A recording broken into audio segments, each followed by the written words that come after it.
Assalamualaikum, berjumpa lagi kita.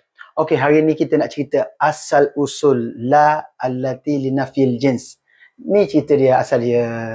Okey, asal dia sebenarnya dia duduk kat sini. Nak ceritanya ialah nawasikhul ibtida. Maksudnya apa? Kalimah-kalimah yang memansuhkan hukum mubtada dan khabar. Maknanya apa? Asal kalimah tu asalnya kita katakan asal kalimah dia at-talibu kharijun. Pelajar itu keluar minal fasli. Ini contoh ayat asal dia lah. Pelajar itu keluar daripada kelas. So ini mubtada asal dia. Kharijun ni khabar. Betul. So hukum asal dia adalah marfu'. So ni pun marfu'. Mubtada khabar biasalah marfu'. Okey. Tetapi bila ada 6 perkara ini, salah satu daripada 6, iaitu satu kana wa akhawatuha ke, af'al muqarrabah ke, zanna wa akhawatuha ke, ma'a wa akhawatuha ke, la an lati linafil jins ke, atau inna wa akhawatuha ke, semua 6 ni akan memansuhkan. Nawasikh ni nasikh, memansuhkan. Bahasa Melayu kita mengguna mansuh kan. Yang ini membatalkan hukum marfu'. Dia bertukar menjadi apa? Kalau kata kana dia jadi lain. Inna dia jadi lain. Kalau masuk kana depan dia, inna depan dia. Tapi yang kita nak belajar ini ialah untuk sambungan pada la allati linafil jins. Iaitu la untuk menafikan jenis. Contohnya begini.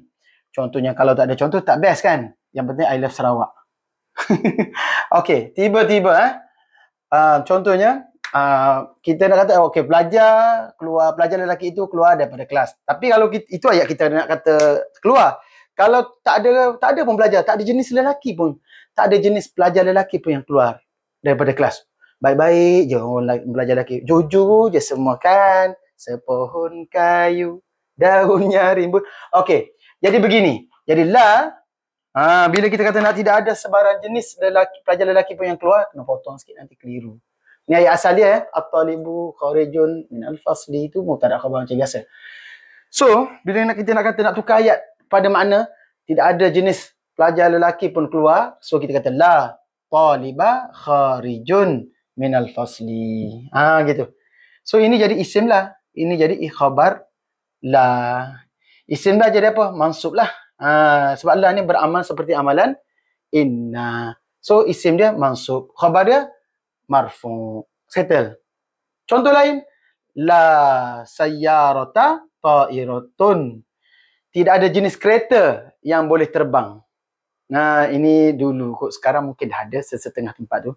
Tapi dia macam drone. Semua kan. So la sayyarata ni isim lah. Ni khabar lah. Isim lah mansub. Macam tadi lah. Kita belajar dalam video sebelum ni. Tak jumpa video sini, tengok sebelum ni. Video. Okey. Kemudian contoh lain. La zabunata dakhilatun. Zabunata. Apa makna zabun? Sila komen di ruang komen. Tak apa, saya bagi tahu.